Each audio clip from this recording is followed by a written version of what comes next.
Human Cannonball is an extremely slow-paced game for the Atari 2600. The goal of the game is quite simple. Fire your human cannonball out of the human cannon, and just for clarification, that is a cannon that fires human cannonballs, not a cannon made of humans. In order to score a point and have your human cannonball not get dead, the human cannonball must land in the target. And I do say land in the target. The hit detection is actually relatively impressive in this game, and if you hit the target from the side, your human cannonball will bounce off and you will not get the point. Missing the target will have your human cannonball splatter on the ground and say ouch, which I'm sure is in fact the natural reaction to becoming splattered. Depending on which game variant you're playing depends on what factors you have available to you in order to get the human cannonball into the target. These differing factors include you being able to move the target, you being able to alter the speed that the cannon fires at, and you being able to alter the trajectory of the cannon itself. On top of this, in some game variants you can also move the cannon, and in some other game variants there are actually environmental obstacles that make aiming more difficult. Because of these set factors, the game relies heavily on mathematics, with you needing to take into account the kilometers per hour that the cannonball will fire at, and the angle of the cannon in order to make the shot. Adjusting the angle of the cannon, adjusting the speed of the shot, and moving any of the obstacles takes a very long time. Even moving the cannon's trajectory up by 10 degrees feels like it takes longer than it should, and as I said, the game is very slow paced because of this.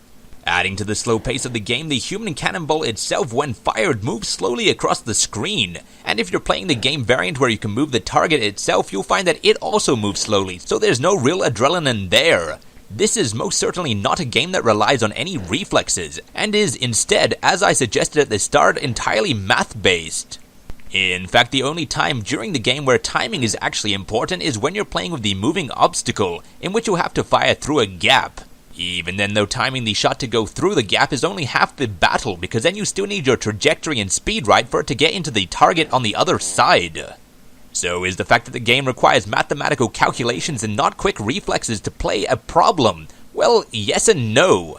As I said to begin with, the game is extremely slow-paced. Even altering the angle and power feels like pulling teeth. It moves so much slower than it should, and it just takes the fun out of the game entirely. And once again, as I said, once you fire your shot, even that moves slowly. So I feel like this is a bit of a game flaw, because you could have kept the mathematical element and just sped everything up so it didn't take so long to adjust your mathematics. When I first started playing this game to review it, I completely hated it. Every part of the game is just so damn slow that after an hour of playing it, I just didn't want to play any more of it. However, as I have integrity as a reviewer and generally spend at least a week playing the game on and off, I powered through this hour of boredom and kept playing it. And by powered through the boredom, I mean I put Star Trek on in the background and only half paid attention to the game. This shockingly made the world of difference, and while I was actually watching something while playing the game, I started to enjoy it greatly. I lost track of how long it was taking to adjust objects and fire your shots because I was also watching a movie. This should not be seen to reflect badly on Human Cannonball, as I do in fact usually watch movies in the background when I'm doing things that I do enjoy, and it enhances the experience greatly. For instance, when I'm drawing, which is one of my favorite pastimes, I almost always have a movie or music on in the background. However, if I do in fact not have a movie or music on in the background, I don't enjoy drawing quite as much. With Star Trek on in the background to distract my brain whenever there was a slow moment in Human Cannonball did not seem quite so slow.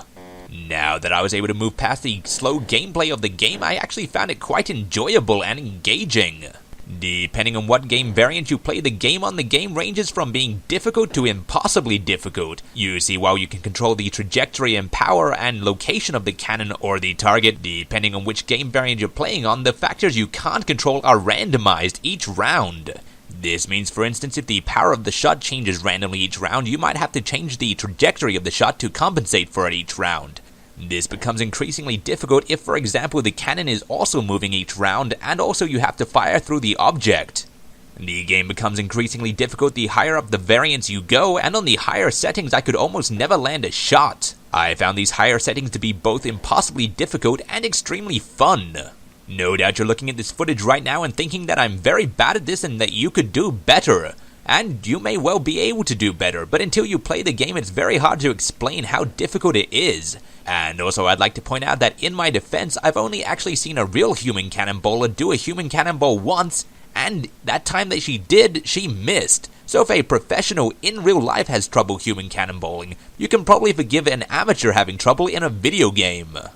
And if you think you can do better than me, or you just want to give human cannonballing a chance, I highly suggest you head down to your local video store and pick up a copy of Human Cannonball for the Atari 2600.